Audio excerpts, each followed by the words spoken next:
Welcome back to another episode.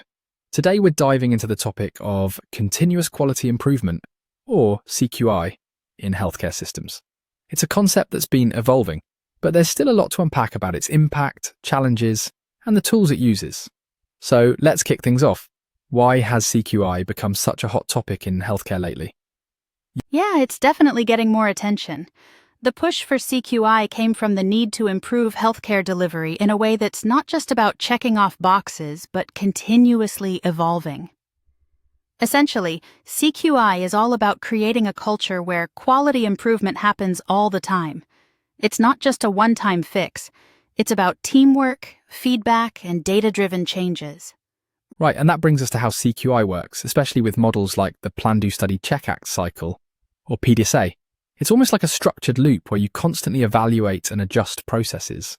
So do you think that's the most effective model, or are there others that work better in certain settings?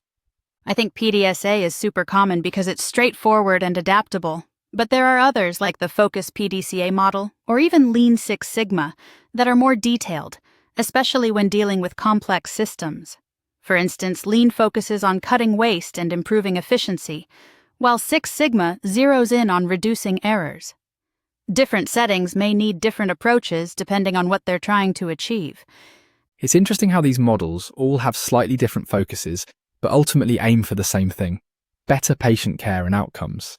But as with anything, implementation isn't without its challenges. What barriers do you think healthcare systems face when trying to roll out CQI? Oh, the barriers are real. You've got cultural resistance, like staff being afraid of making mistakes or fearing blame. Then there are technical issues, like lack of proper tools or training. And let's not forget about the structural barriers. Sometimes organizations don't have the right systems or processes in place to support CQI. It can be a tough climb, but once those hurdles are identified, it gets easier to tackle them. That's a good point. Cultural barriers seem like they'd be particularly tough, especially when it comes to shifting mindsets. Do you think leaders play a big role in overcoming these obstacles? Absolutely. Leadership is crucial in shaping that culture. When leaders promote transparency, support learning from failures, and encourage a no-blame environment, it opens the door for CQI to thrive. Plus, strategic planning is key.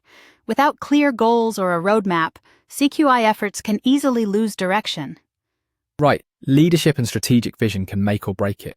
And it's not just about pushing initiatives from the top down. CQI really benefits from a team approach. It's about getting everyone on board, from doctors to data analysts. Definitely. And don't forget the importance of timelines. Without clear timeframes for each cycle, you lose momentum.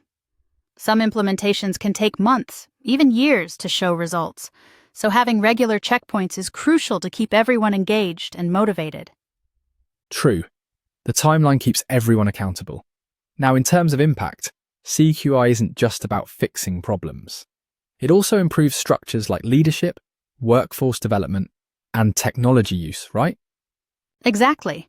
When CQI works, it can improve not only patient outcomes but the overall efficiency of the healthcare system. We see improvements in care coordination, patient safety, and even cost efficiency.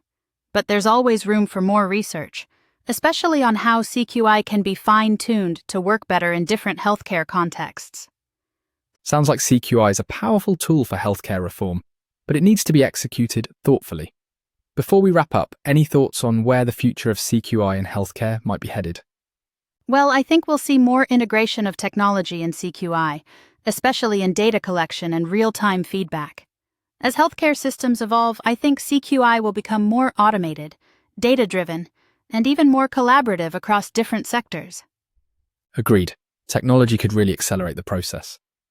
All right, that's all the time we have for today. But it's clear that continuous quality improvement is not just a buzzword. It's a necessary strategy for improving healthcare systems worldwide. Thanks for joining me, and we'll see you next time. Thanks for having me. Take care, everyone.